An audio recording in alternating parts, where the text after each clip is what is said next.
એ બાદ આજનો વિદાય પ્રસંગ અંત નથી, આરંભ છે. ભલે છૂટા પડીએ પણ આ રીત રિવાજ નથી, રસમ છે આજની વિદાય. આ નાનકડો પડાવ આપ વિદાય રહેલા મિત્રોએ પસાર કર્યો, પણ હજુ ઘણા પડાવ આવશે. જ્યારે આપનો આ શાળાનો પ્રથમ દિવસ હતો ત્યારે કેટલાક વિદ્યાર્થીઓ રડતા રડતા શાળામાં આવ્યા હશે, તો કેટલાક શાળા પ્રવેશોત્સવમાં પહેલેથી જ ઘણા આનંદિત થઈને પ્રવેશ મેળવ્યો હશે. ત્યારે ખબર નહોતી કે ત્યારે તમારે આ શાળા છોડી જવાનો દિવસ આટલો ઝડપી આવી જશે.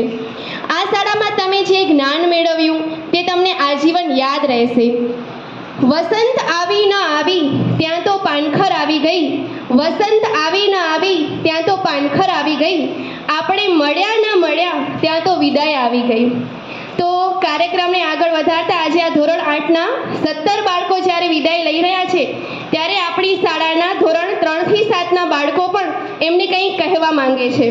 તો હું સૌપ્રથમ બોલાવીશ આપણી ઢીંગલી અબડા આદિયાને કે તે પોતાના અનુભવો રજૂ કરે. ભાઈ છે, હું ધોરણ 4માં અભ્યાસ કરું છું. આજે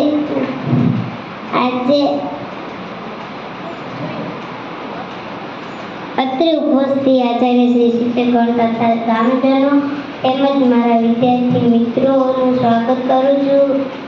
આજે ધોરણ 8ના આપણે એક દુઃખદ અને ખુશીનો પ્રસંગ છે, જે કે આપણા ધોરણ 8ના વિદ્યાર્થી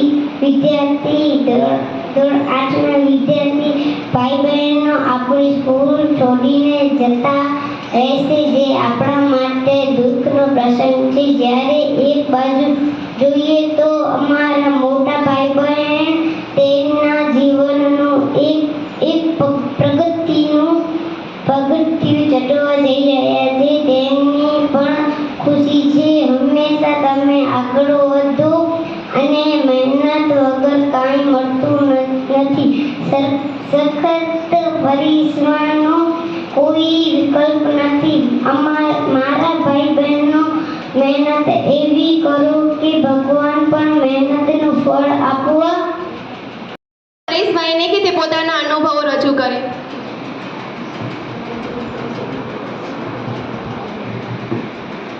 નમસ્તે, મારું નામ દેવકુમાર પરેશભાઈ પટેલ છે. હું ધોરણ 5માં અભ્યાસ કરું છું.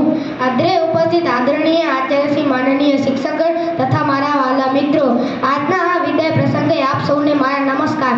વિદાય શબ્દ હંમેશા કષ્ટદાયક જ હોય છે, એ પછી ઘરના આંગણેથી હોય કે પછી શાળાના આંગણેથી. આ શાળા છોડીને જઈ રહ્યા છો ત્યારે અમને ખૂબ દુઃખ થાય છે, પણ મારા મોટા ભાઈ બહેનો સમયનું જ કામ કરે છે. જીવનમાં તડકા પછી છાંયડો અને છાંયડા પછી તડકો આવે છે, એટલે જીવનમાં હંમેશા મહેનત તો કરવી જ પડે. મહેનત વગર કંઈ જ મળતું નથી. જીવનની રીતો પગથિયા જેવી હોય છે. એક પગથિયું ચડીએ એટલે બીજું પગથિયું આપણી રાહ જોઈને ઊભું જ હોય છે. આજે આ શાળાનું મોટા મારા ભાઈ બહેનોને છોડવાનું જ રહ્યું, કેમ કે મારા ભાઈ બહેન બીજું પગથિયું ચડવા જઈ રહ્યા છે. ત્યારે મહેનત વગર કોઈ પણ સપનું સાકાર સપનું થઈ શકતું નથી. કહેવાય છે કે મહેનત ક્યારેય વ્યર્થ જતી નથી. પરિશ્રમથી અશક્યને પણ શક્ય બનાવી શકે છે. મહેનત કરનાર વ્યક્તિને અવશ્ય પરિણામ મળે છે. હંમેશા તમે બધા આગળ વધો અને તમારી શાળાનું, શિક્ષકો અને તમારા માતા પિતાનું નામ રોશન કરો, તેવી માં સરસ્વતી પાસે પ્રાર્થના. અસ્તુ. જય હિન્દ, જય ભારત. ખૂબ સરસ બેટા. આ શાળા પણ તમને હંમેશા યાદ રાખશે અને તમે બધા પણ હંમેશા આવી જ રીતે એકસાથે રહેજો.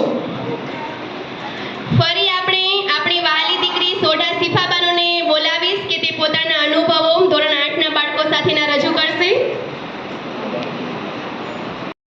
મારા પ્રિય વિદ્યાર્થી મિત્રો, આજના આ પ્રસંગે આપ સૌને મારા નમસ્કાર. આપણે જાણીએ છીએ કે આજે ધોરણ 8ના મારા મોટા ભાઈ બહેનોનો છેલ્લો દિવસ છે. આજનો દિવસ ખુશી અને દુઃખનો બંનેનો છે. ખુશીનો એટલા માટે કે આપણે આપણા ઉજ્જવળ ભવિષ્ય તરફ આગળ વધી રહ્યા છીએ, અને દુઃખનો એટલા માટે કે આપણે જે શાળામાં ભેગા ભણ્યા, મોટા થયા, સારા સંસ્કારોનું સિંચન થયું, સારા મિત્રો, સારા શિક્ષકો મળ્યા, એવી શાળાને અલવિદા કહેવાનો સમય આવી ગયો છે. अगर जिंदगी में सफलता पाना चाहते हो तो धैर्य और मेहनत को सच्चा मित्र बना लो. हमेशा जीवन में मेहनत परिश्रम करता रहो. परिश्रम वगर पारस મળતી નથી.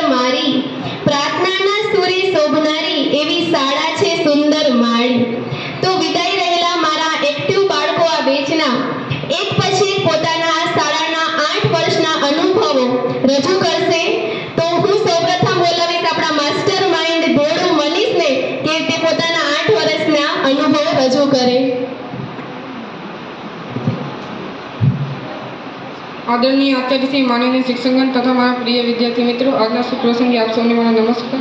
આપણે જાણીએ છીએ કે અમારા માટે આ શાળાનો છેલ્લો દિવસ છે. આજનો દિવસ એ સુખીનો અને દુઃખનો બંનેનો છે. સુખીનો એટલા માટે કે જે શાળામાં સુખીનો એટલા માટે કે અમે અમારા ઉજ્જવળ ભવિષ્ય તરફ આગળ વધી રહ્યા છીએ, અને દુઃખનો એટલા માટે કે જે શાળામાં અમે એકસાથે ભણ્યા મોટા થયા, જ્યારે પાકા મિત્રો મળે એવી શાળા અને મિત્રો અને શિક્ષકોને અલવિદા કહેવાનો સમય આવી ગયો છે. જ્યાં જ્યાં મિલન છે ત્યાં ત્યાં જુદાઈ છે. અસમી લાગે છે આ વિદાય, પરમાં ભેગા તો પરમાં જુદાઈ છે. હું શિક્ષકોને ધન્યવાદ કહેવા માગું છું કે જેમણે અમને શાળામાં ઘર જેવું વાતાવરણ આપ્યું, અમારા ભવિષ્ય ઉજ્જવળ કરવા ખૂબ પ્રયત્ન કર્યા, અમારા સપના પૂર્ણ કરવા સહાયરૂપ છે. અંતે એટલું જ કહેવા માંગીશ કે અમારાથી કોઈ ભૂલ ચૂક થઈ હોય તો તમે માફ કરજો. અસ્તુ. જય હિન્દ, જય ભારત.